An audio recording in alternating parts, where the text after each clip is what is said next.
everybody. Hello, hello. Oh, this is so fun. I'm so happy to see, well, I can't actually see you. That would be so cool. But I know you're here because I see, oh, thank you, because I see all of your wonderful names popping up. And if you've noticed, there's already been some comments about the Rock Orchestra t-shirt. I am wearing it to celebrate being back from tour and to have the incredible experience of being on tour with the Rock Orchestra. So, yeah, that is why I'm wearing this shirt. And hello, Simon. Thanks for saying hi. Simon is an incredible composer I've had the pleasure of working with for a couple summers. He's awesome. Yeah. So thanks. Thanks for hopping on, Simon. I also see Juan, who came to see a rock orchestra show live in Melbourne. So hello, Juan.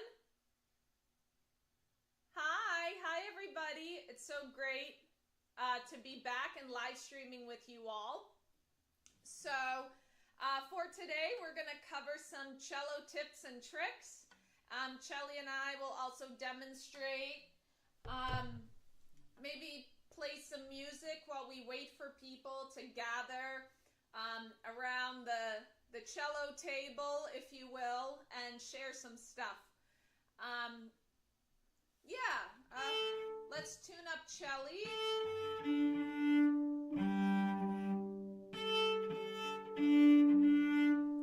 So, actually,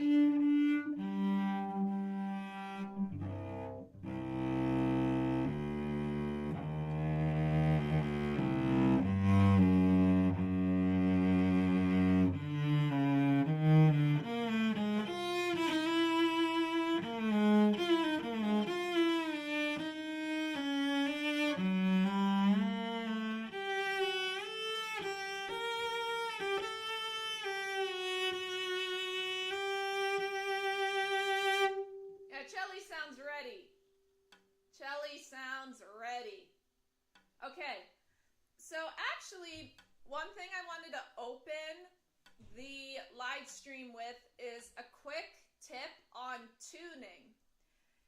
Because a lot of you see me come on and I check with a series of harmonics, and that's just, I wouldn't recommend solely tuning through harmonics, but it's a nice way to check your intonation and to see if your strings are in tune. So the way to do that is to first find your middle harmonic. It's exactly halfway between the top, which we call the nut, and the bridge.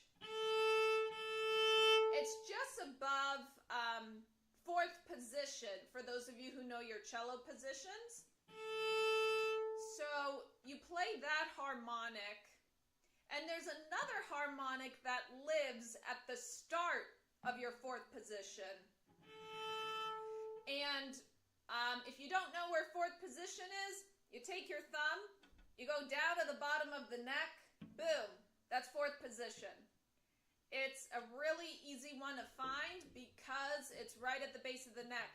So you take the middle, it's A, and this is the same A.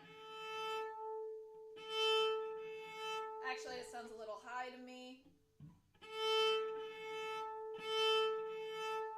Okay, so I'm taking the middle on the A string, and then I go to the D string, fourth position. Middle, fourth position. And then you work your way down the strings that way. So I did the A to D. Now we're going to do D to G. Oh, that's a great question. We will get to you in a moment. So I'm adjusting the lower harmonic to match the middle. That one's pretty good, actually. triple check your tuning. But again, your A string, check that with a tuner. That has to be correct before you start. Yeah, so a lot of people tell me they're apprehensive about tuning without the tuner. So that's a way to check. Ideally, your goal is to work to hearing the open fifth and recognizing that. But next time any of you dolls are in a symphony concert, I want you to watch the players when the oboe player gives the A, the principal oboe gives the A, and the strings. You'll see some of the cellists towards the end just kind of discreetly triple checking, because you don't want to be the last player doing that in an orchestra hall for some reason. That's something you don't want to be the last one heard. Although it doesn't really matter. What matters is being in tune, right? But if you want to do it discreetly, well, now I don't like you anymore. Now you're too low. All right. So we have our first question since returning from tour. And this comes out on Instagram. Thank you for your question. Do you count positions above the A harmonic? And that's a great question. So, as you heard me talking about earlier, I was telling you about the fourth position, the harmonic. So positions do have numbers. There's first position, second position, third position, fourth position. And then I'm going to go up the A string to match this doll's question. So you get to fourth position. I have my first finger. You're going to have 2 or 3. For the sake of simplicity, we're going to say 1, 3, 4. E, F sharp, G. My first finger on E, that is fourth position. If I were to take my F sharp, replace it with 1, we're in fifth position. So I just bumped up 1 hand space, and at this point, I can reach the A harmonic. Then if I were to, okay, so we went from E, we put 1 on F sharp. If I put 1 on G,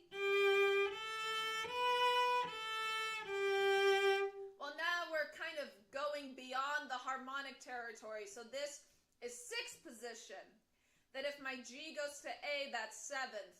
If my A goes to B, I believe that's 8th. And so as you bump up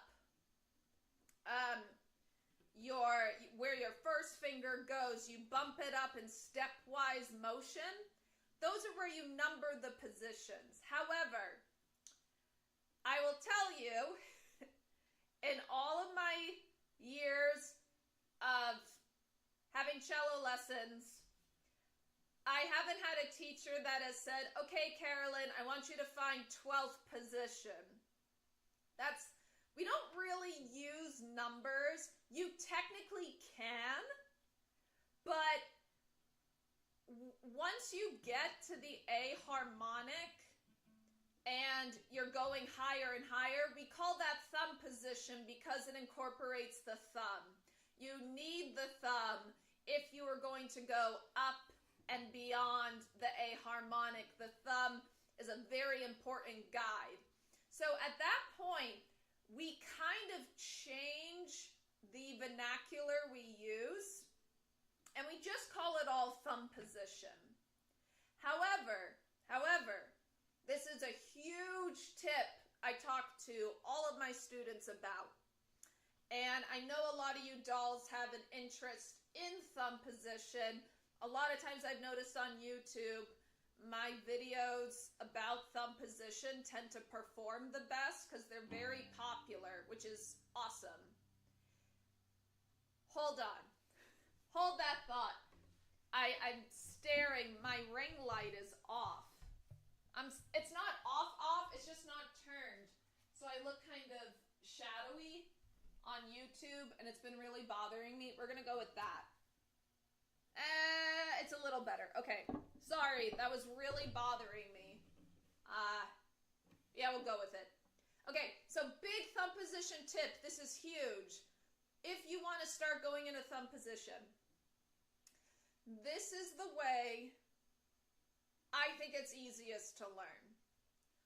You relate thumb position to the lower positions. I'm going to say that again. And it's because everything is in an octave. So, open A. A with thumb.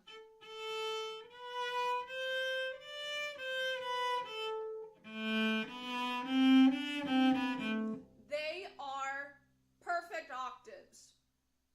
So rather than thinking of this as technically 4, 5, 6, 7, 8th position, and it's interesting because 8 also signifies an octave. A lot of times a perfect 8th is an octave, and your thumb on A is 8th position, I believe, technically. So that's a cool connection that I learned today with you all. All of you are always teaching me stuff. So if your thumb here, your A is like your open string. Sorry, your thumb is A, your open string. Your first finger is B, C, D. Well, guess what? B, first finger, B, first finger, C, second finger, C, second finger. D is 4. Once you go into thumb position, 3 is the new 4. You are now playing like a violinist. We rarely use 4 up here. Very rare. It's also not very comfortable, so we just don't like to do it. But think of thumb position. So this is like thumb first position. Thumb position's first position. So I'm going up to D. And my students go, but Carolyn, I have an E. How do I find the E? I don't know. And it's a little intimidating, of course. But then I tell them, how would you find E down here? Well, they said I could play it with 1. And I tell them, what is second position? How do you find second position? Well,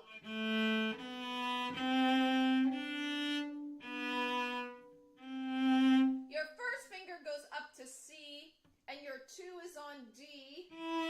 So let's take that same formula. So I find the B, I go to C, and then I have some big whole steps. If you are going to go into thumb position, you need to know your whole steps and half steps. This is critical. So start thinking about that in your scales. Am I playing a whole step or a half step? The minute you start thinking that way, thumb position is going to be a lot easier. Okay, so B to C. That's a little half step, whole step, whole step. So we're going to do the same thing up here. A to B. I'm going to bump that up a half step. If I need reassurance, I can check with 2.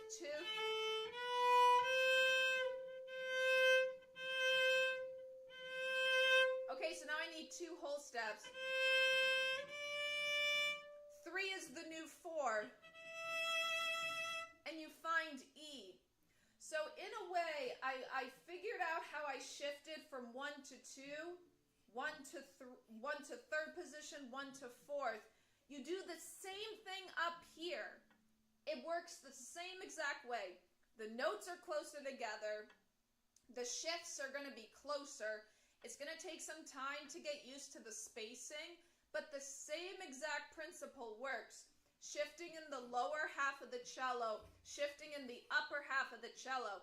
I just realized this is going to be my new, I'm going to make a tip video on this. I absolutely have to, because this makes thumb position so accessible for everybody if you relate it to shifting and the other positions. So this is going to be put on the top of the list for tip videos because I think this is a game changer. I'm going to show you one more example. And then I'm going to tell you guys a little bit about my tour experience, if that is something you'd be interested in. So, let's find third position, okay? So we're going to talk about third position. Oh yeah, many videos on thumb. Someone said, please do make a tip video on thumb. Well, I will tell you, in the meantime, go to my channel and search thumb position, and I promise you are going to find a handful of thumb position videos already. Just so you know, there are some already up there to get you started. So again, go to the channel, Cello Doll YouTube channel, type in thumb position. You'll already find a lot of stuff. All right. So let's talk about third position next. So if I'm in first, the way you find thumb position, your fourth finger gets replaced with 1. The fourth finger, which is D, gets replaced with 1. Okay? So that's 1, 4 to 1. We're going to do the same thing. So the note we're focusing on is D, fourth finger. So find that harmonic. So you really want it to ring clear. Well, that's our D. Open 1, 2, 4, which is 3. So 4 has to be replaced by 1.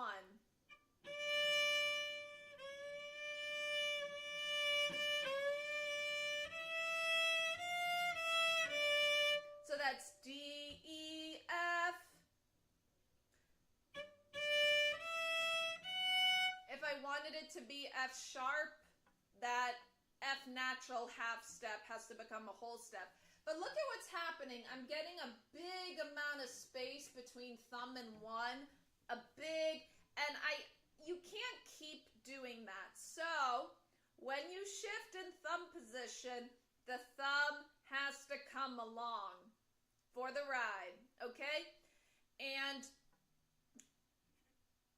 like when it's below the neck, if you're not actively playing on the thumb, you should have, that's a cool sound effect too, isn't it? You need that light feathery feeling where the thumb is a guide, but we're not pressing into the string. You don't need the thumb pressing in at all times. That's another common mistake I see in thumb position. So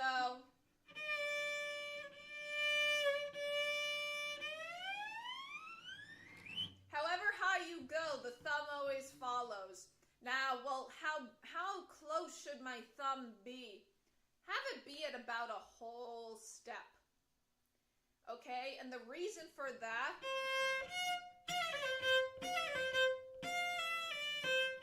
one E and you get 4 notes if the thumb has to be played. If you have to play a pitch on thumb, you can lean in the way.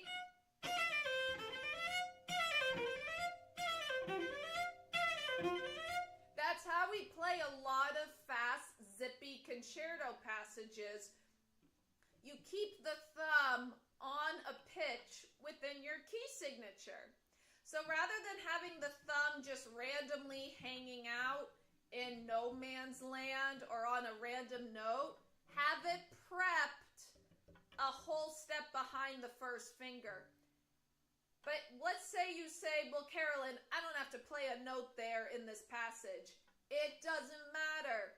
That's when you have that light feathery feel and you are making incredible muscle memory habits.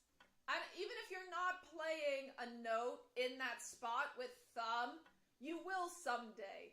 And having that muscle memory, I will tell you, I had a teacher tell me that when you shift, have the thumb a whole step behind first finger, it completely changed. And I'm going to be honest with you dolls about something, okay? We're going to get real for a minute. I really value being a humble person and having humility. And you need to have a healthy amount of confidence in a music career, but you also need to have healthy humility, okay? This all being said, one thing, one of the few times I pat myself on the back and go, good job, you trained for this compliment. I have had multiple teachers tell me that I perform very well in thumb position. I've had very kind colleagues who have also told me this.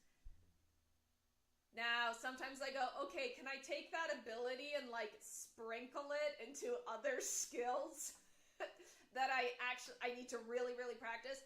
But honestly, this is one of the reasons I think thumb position, I'm very fortunate that I tend to do very well consistently in thumb position, is because of all of these strategic spacing and finding the fingerboard map.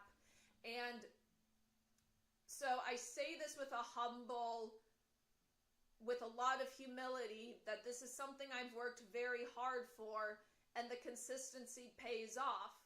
So really having that strategic spacing is a huge game changer, okay? And one thing, if you are watching a live video of a professional playing some fancy concerto passage, look at their space between thumb and one. You will not see it here unless they're prepping a specific note. You won't see it scrunched up. You will see this beautiful whole step, or depending on the key, some half steps in there. You will see the thumb hanging out, always a whole step. Again, unless the key... let me tell you a quick example. Let's say we're in D major. You have two sharps, and then I promise I'll get off of thumb position. There's so much to cover. So I'm going to play, so I'm going to be in third position. E, D. Oh my God. It's a D. D. D, E, F sharp, E, D. What if I had to do a C sharp in there? I mean, that's kind of how I would have to play it, is with a little scooch for that little half step. If I'm in thumb position,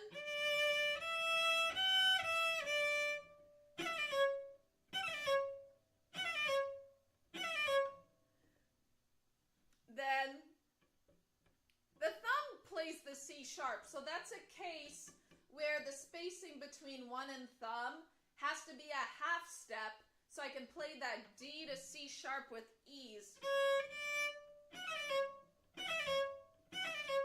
Okay?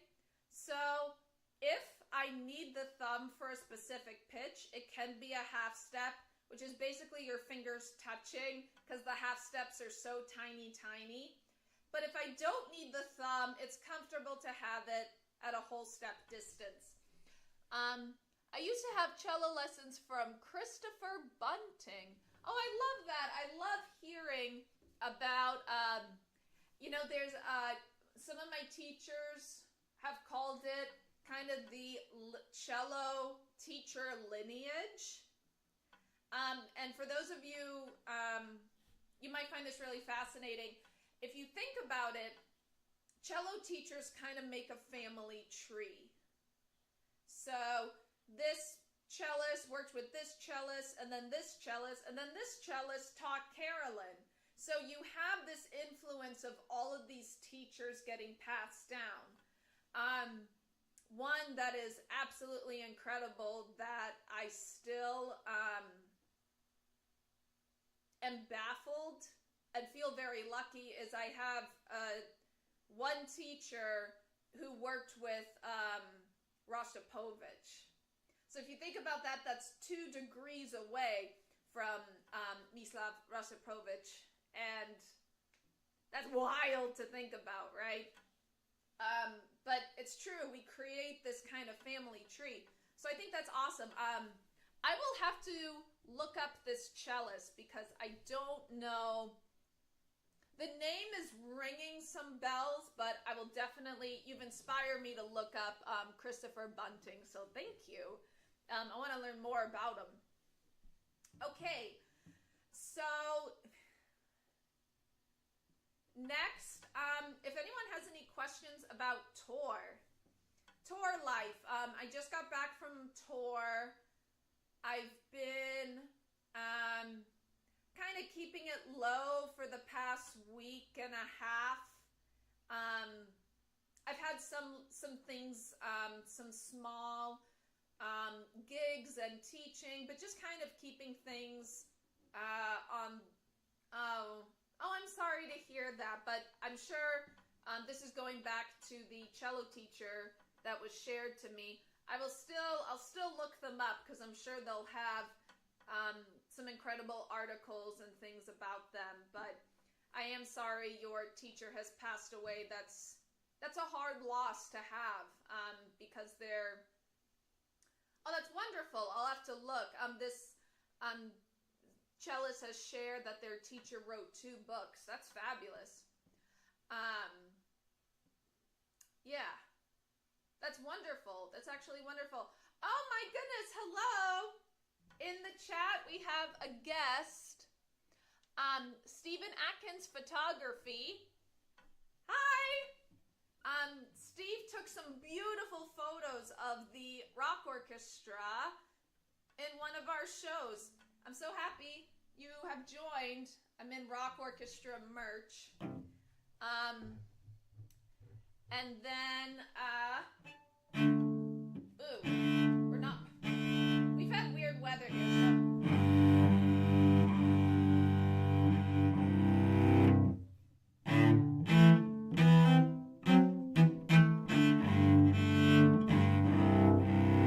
Thank you for watching the live stream. We're talking about cello tips and tricks. And now we're going to talk about tour life. So we have a couple questions. Do you have a pre-show ritual, special warm-ups you use? Sure. So I'm going to talk about my regular, so for me, if I am doing a solo concert, this is not on tour. Well, maybe on tour. For me, despite being I can't tell, maybe you dolls haven't noticed, I'm very extroverted. I'm this way in real life, I promise. For some reason, the afternoon or couple hours before a show, an audition, I have to be alone. It has to do with the way my brain gets in the zone. Ideally, I am alone, warming up. This person says, really? You, an extrovert? Yes. And what I really like to do, honestly, I do a warm-up every day called a scale cycle. And so it's a series of 4-octave scales. We start in half notes. So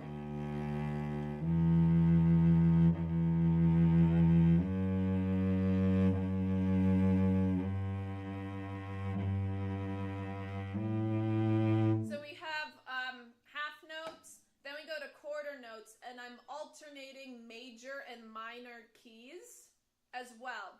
So every variation on this scale pattern, half notes, quarter notes, eighth notes, 16th notes, and then playing it as fast as you can. I'll do that one in a sec. But that scale cycle is on my YouTube channel, and I use that religiously if I have the time. And then when I'm warming up, I usually start the piece a couple times, and then I'll kind of woodshed some of the more technical spots. Because for some reason, if I play it backstage and I nail it, that makes me feel very confident when I go out there and play it. So that's kind of what I do. And the fastest version, you go up the scale and down the scale, and then you do another scale as fast as you can on one bow. And the goal is the tone quality, making sure, and whenever I post this online, people accuse me of just doing, people just think I'm sliding up and down and not playing the notes. I promise you, I'm playing the notes. I actually posted a slowed down version where you can see my fingers and hear all the notes, and people still said, you're just sliding up the cello. Okay, but it goes something like...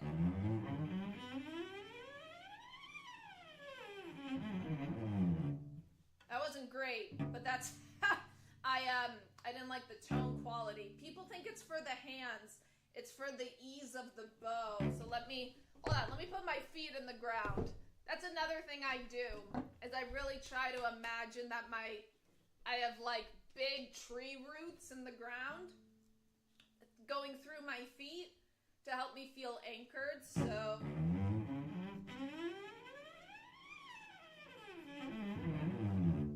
there you is. That was a little better. I think that was better. Okay. So, oh, wait. Before I talk about warm up on tour. Okay, great. Okay. So, however, you don't get that luxury on tour, having that kind of warm up stuff. I'll tell you a couple reasons. Number one, the show that I was doing with the rock orchestra, it's very much like a production where we have to walk out, take places, have things ready. There's a lot of stuff that's choreographed and planned for the show to happen the way it happens. So one of the things, cello's a decent size instrument. So is the double bass. So the cello and the double bass are already on stage.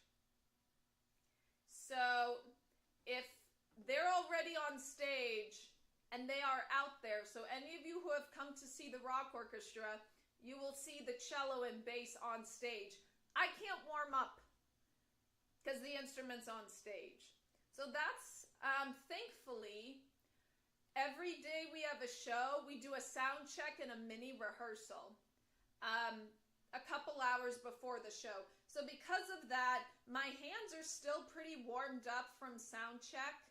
And thankfully, the first couple pieces we do, I don't have anything super fast and technical, so that also kind of rejuvenates the feeling of being warmed up.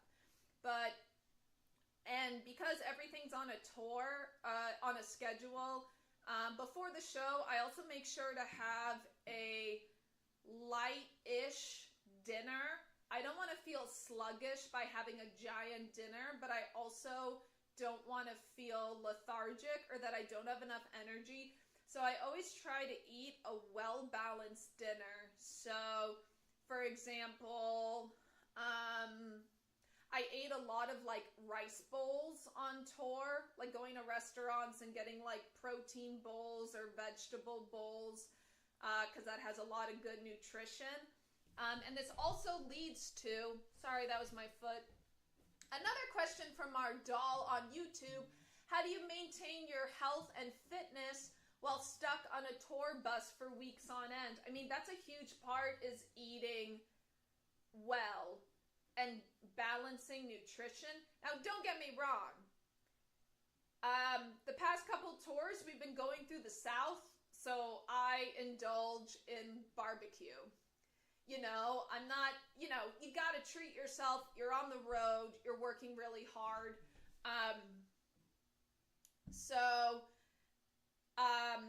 Eating very well and drinking a ton of water. I constantly had a water bottle in my hand while on tour. So I can't stress that enough. you really have to strategize and plan your diet. I'm very lucky. They treat us really well. We had a lot of food on the bus. We always had giant packages of water bottles everywhere. So that was crucial. Another thing, sleep. Really making sure you get a lot of sleep. I am very lucky in that I fall asleep when the bus is moving and we're traveling overnight, because the motion of the bus lulls me to sleep like a baby. I'm like a little baby in the car. I just pass out. But staying well hydrated. Now, getting sleep however you can. And also, there was a question about fitness. I bring a lot of resistance bands with me on tour, so I use those almost every day. And whenever we had a day off and could be in a hotel, I would always use the hotel gym. So just really staying active. But the thing is, it's all about balance. I think that's the key word I'm trying to say here. It's all about balance. Because at the same time, if I go wild and work out for 2 hours a day and I don't drink, like if you do anything in excess, you are really not going to feel good. It's a very rigorous lifestyle. I love it. I had the time of my life. I always do. But that's a huge thing, is just having moderation, maintaining, keeping track of your diet. You don't have to overdo it. And again, you should treat yourself when you're traveling around the country. But I think moderation. And also, if you're not feeling well, it's very tempting to go hang out with everyone in the group, but if you're not feeling well, just go to bed. It's one night. You'll have more nights to hang out with people. And balance. That's the best way I can describe it. Yeah. It's a good question. Maintaining health and fitness. It's tricky. But I think, too, you really have to think of yourself as an athlete when you go on tour. I mean, if for those of you who have gone to see the rock orchestra, we're like headbanging and really getting into it and basically having a party up there while playing technically demanding parts. Another thing that's kind of fun, and this works for me personally, is I always have, when I'm getting ready for the show, like an hour before the show, I'll have a can of, my favorite is Coke Zero. So I'll have a can of Coke Zero to just get a little bit of caffeine. And if I'm feeling tired during intermission, I'll go into, we always had a room with like drinks and snacks. I would get a little square of chocolate and I would eat that during intermission. Sometimes to tell myself I'm doing a good job. And then sometimes just to get a little bit of sugar for the second half. So when you guys come to see the rock orchestra and I'm there and it's intermission, you can be like, oh, Carolyn's going to go get a piece of chocolate, because I usually do. Great questions. Shelly. So for the first time in like years, we've been having a week of rain in Vegas, and my cello is just like, what is happening to me? Oh, wait. Yeah, we're a little bit flat.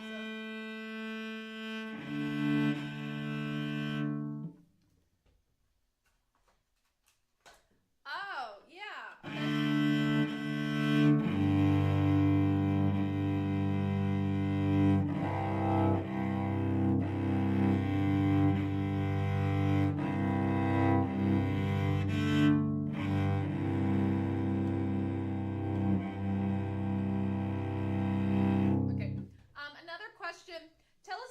playing in your costume. It looks elaborate, but not too confining. Yeah, so for the costume, honestly, I wore skeleton tights, a skeleton shirt, and then I would wear a skirt. And the biggest part of the rock orchestra's costume is the skull mask.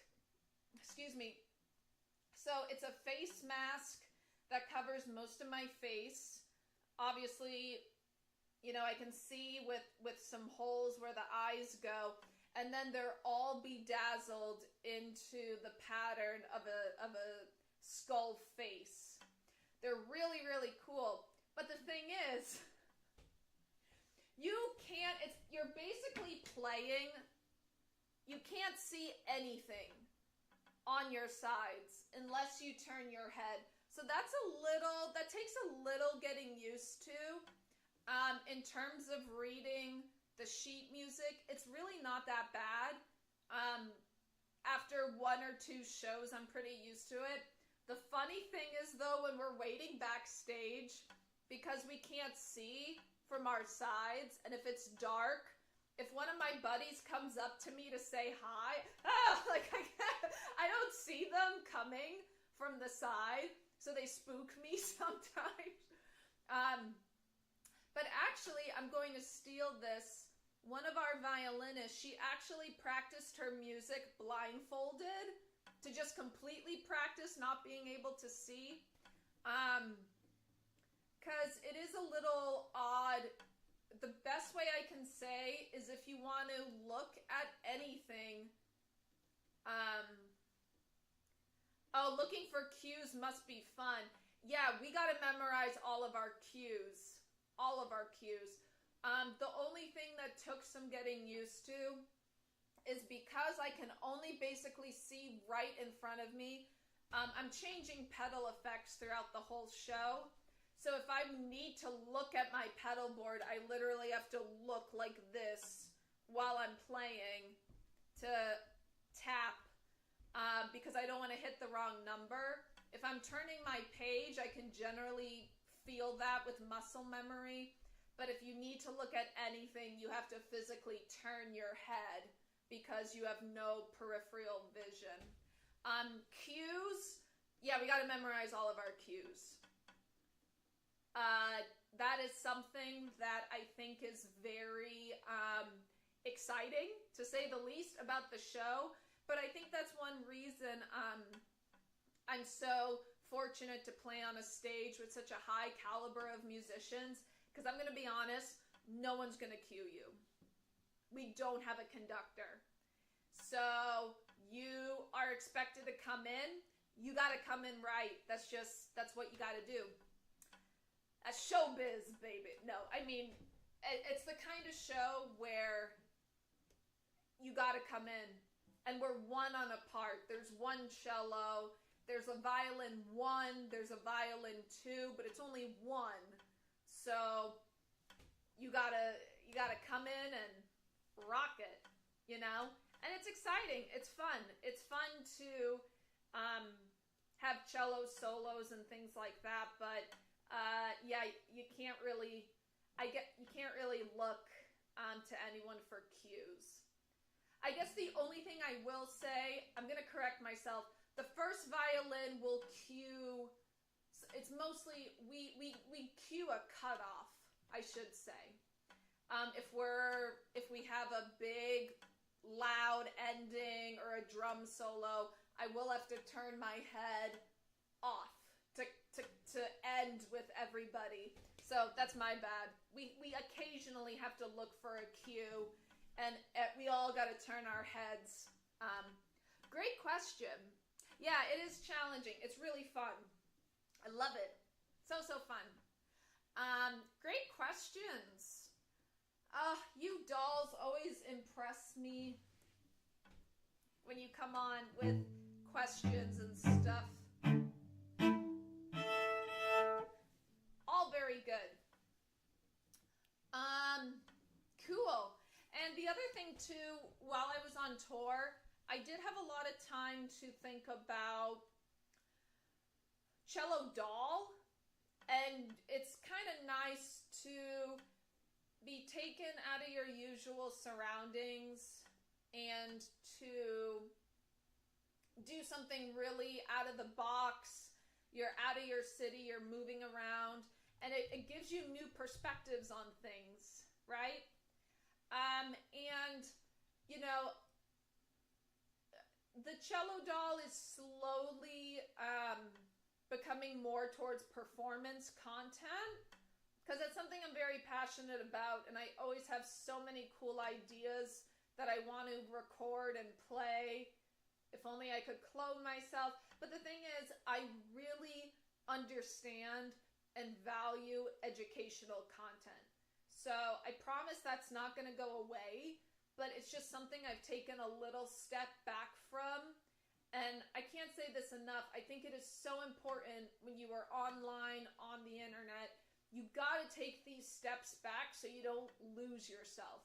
It's so easy. It's so tempting to be like, well, everyone loves the teaching, so I'm just going to do teaching, but then I don't get to perform, right? So I think it's very important to have these moments where we take a step back, evaluate what we're making, and to keep our sense of self.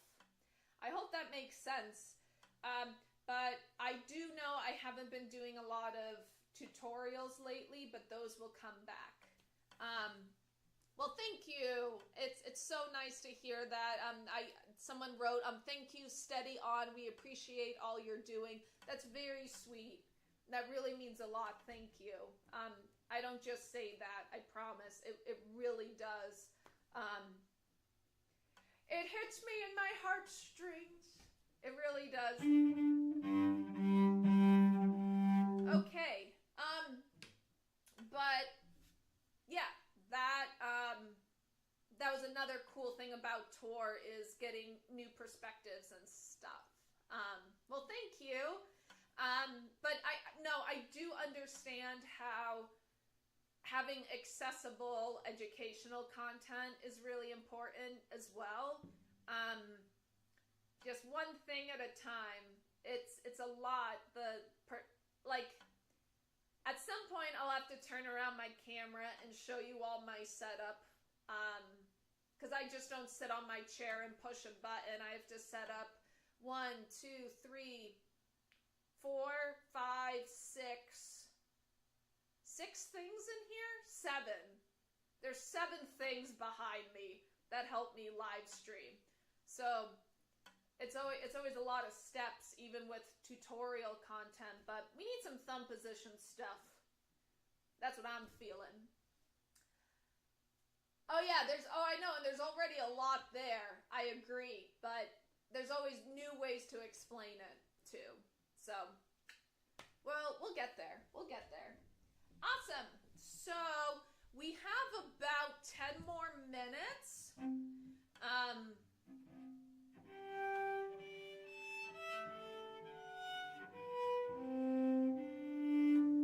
So, do we have any more questions before I start?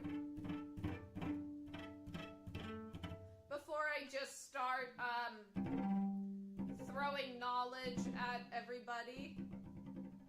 If anyone has anything specific,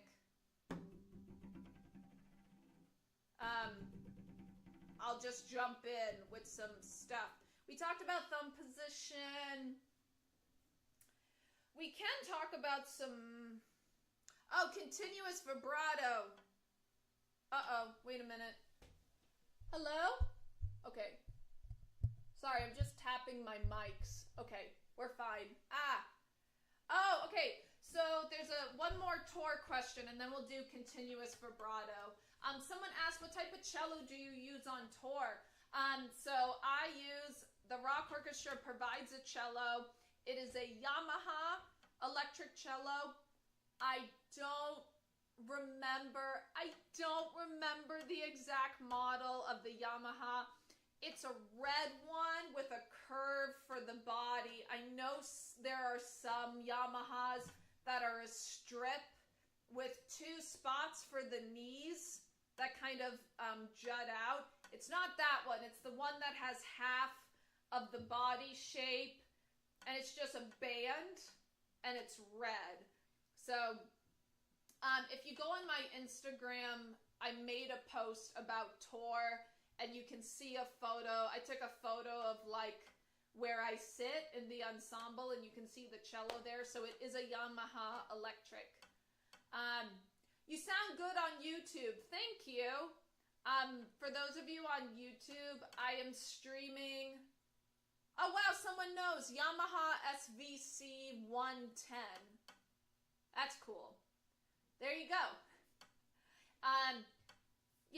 For those of you on YouTube, I am streaming. I got a new laptop a couple months ago, and it's been a bit of a process to transfer. That's the word. Oh my god, my brain. To transfer my streaming setup. So if it sounds different or looks slightly different, that might be why. Continuous vibrato, let's go, let's do it. Okay, so continuous vibrato, honestly, one thing you can do, you can either find some passages or you can rotate your fingers in some warm-ups.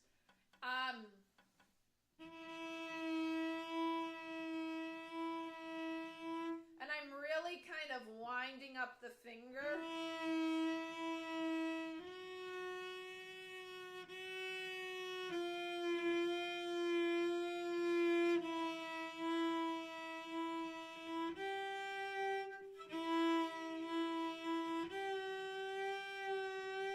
One thing you could try, if I am adding a finger, so if I'm going up my fingers, on the forward, I land the finger, not pluck, as I just did.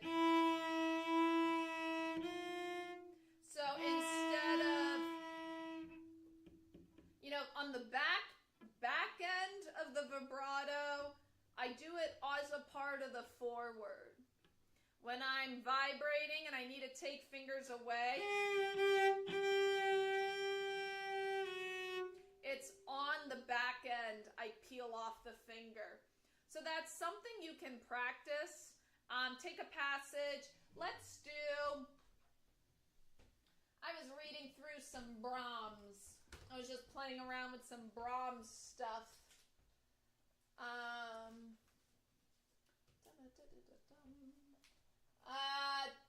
It's just going to be a couple notes. It's not going to be anything recognizable, possibly. But let's do...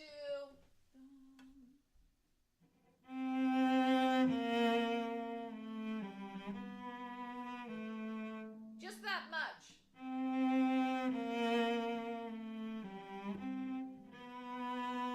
That's my bad.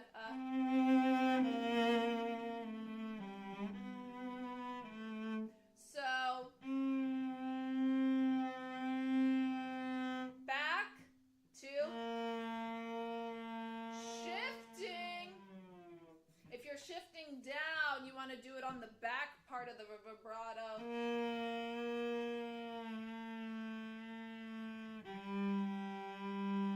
Shifting up, we do it on the front of the vibrato.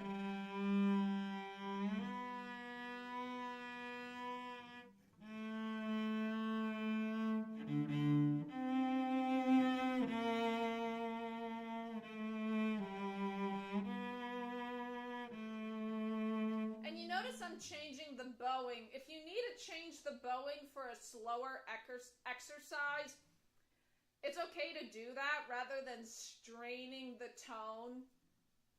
As long as you don't get confused about the bowing. It's okay to break it up a little bit. So...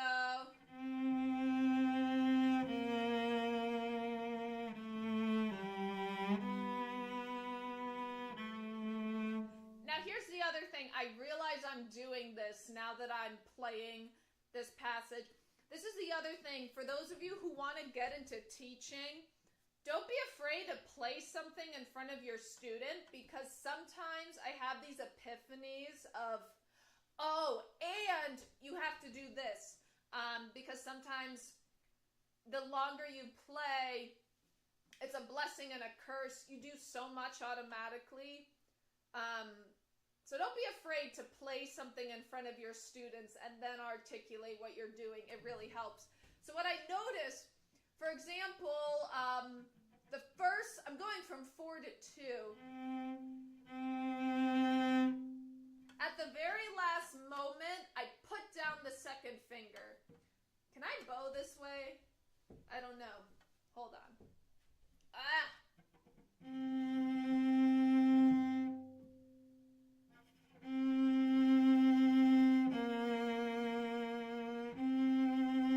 So the 2 is free in the air. I don't need it. 4 is supported by 3. Right before the bow change, I put down 2. So it's not...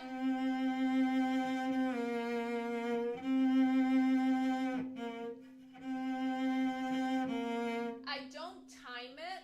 I place it down at the very last moment.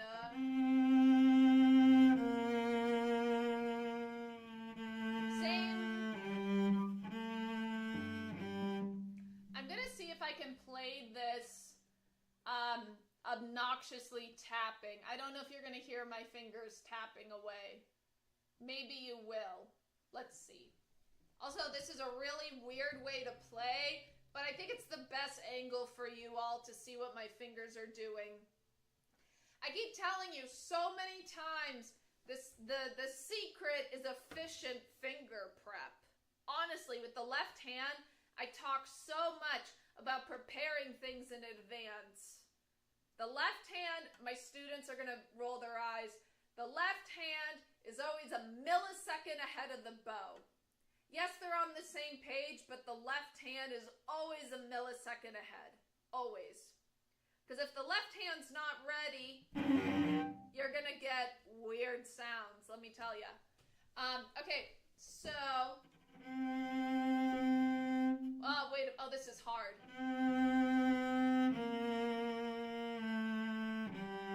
I don't know if you can hear any tapping.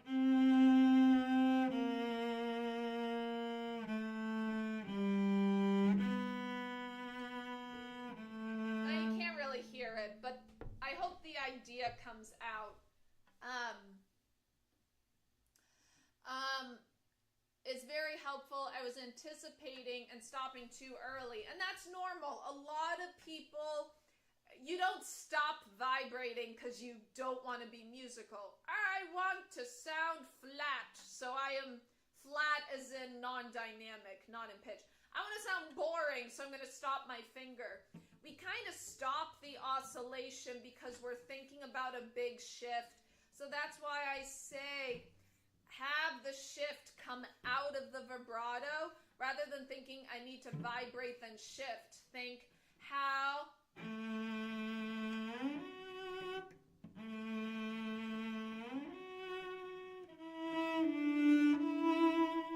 You know, how can the vibrato assist me in the shifting? Rather than thinking them as two separate steps, think of the vibrato as a bridge to the shift. So again, if I'm shifting up, if I'm shifting back, have it match the direction your vibrato is going when you decide to move. The other thing is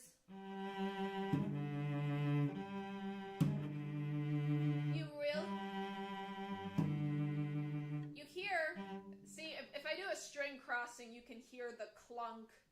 And I'm exaggerating, please don't do this. It's just so you can hear the prep as... Because if the third finger is there, the vibrato can be more seamless rather than... It kind of has to kick off if I land too late. Rather... You have the... So really having the finger on the new string and ready really helps.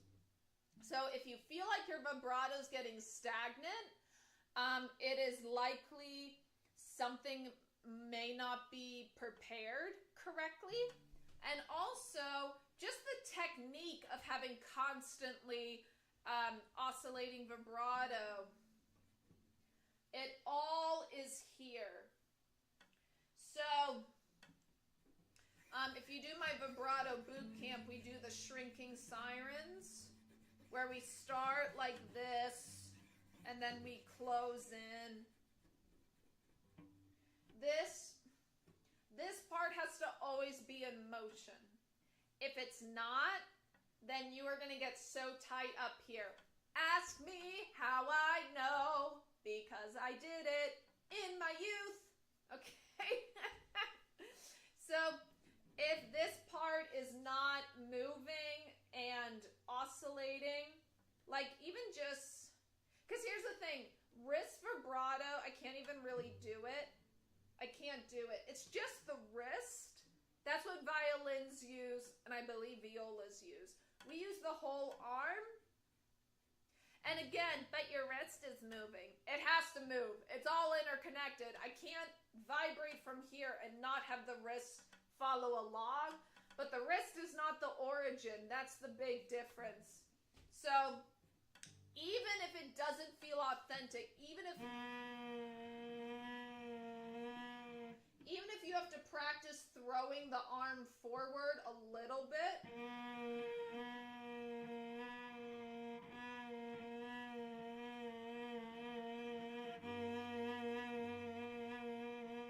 even if you have to practice like that, just to get that muscle connection will really help, that I honestly can't tell you how many times I just sat, just figuring. And the thing is, you have to do it and know it's not going to fix it overnight. That's the hardest part. I think that's one of the hardest parts about learning this instrument is like, I worked on this for like an hour every day this week, and it doesn't sound that much better. Like, you got to invest the time. You got to invest the time, and then you'll have that beautiful moment where it clicks and you get it and you can do it on command, and you're like, oh, yes, I can do it. Then you get a new technique and you start over. But basically, that's what it is. Time investment, and the payoff is making beautiful music. Come on. Oh, love it. All right, my dolls, I don't want to leave, but I must. This has been so fun. It feels great coming back and hanging out with you all on a live stream. Yeah, it's been really fun.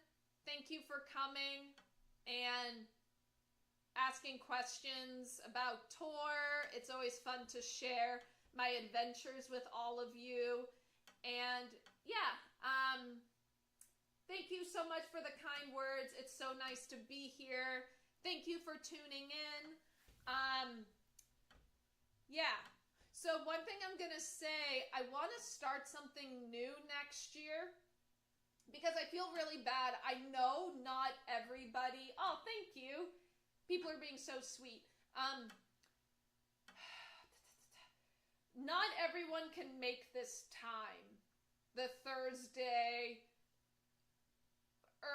mid-afternoon, early evening. So what I want to start to do in the new year, I want to collect questions from people. So people who can't make the live stream can submit questions, and I will cover them in the live stream. Plus, those of you who attend and always contribute such lovely questions. So we're going to do a mix. And that would be really cool. For people to get more out of these live streams. So the best way I can say is just keep track on my pages. I always announce the live stream, but I will also do a call for questions. People can submit them, and then that way when they watch back, they'll see, oh, she answered my question. So that's something that'll be coming in the new year. Can't do it next year because it's December, and we're going to do some holiday music like we do every year.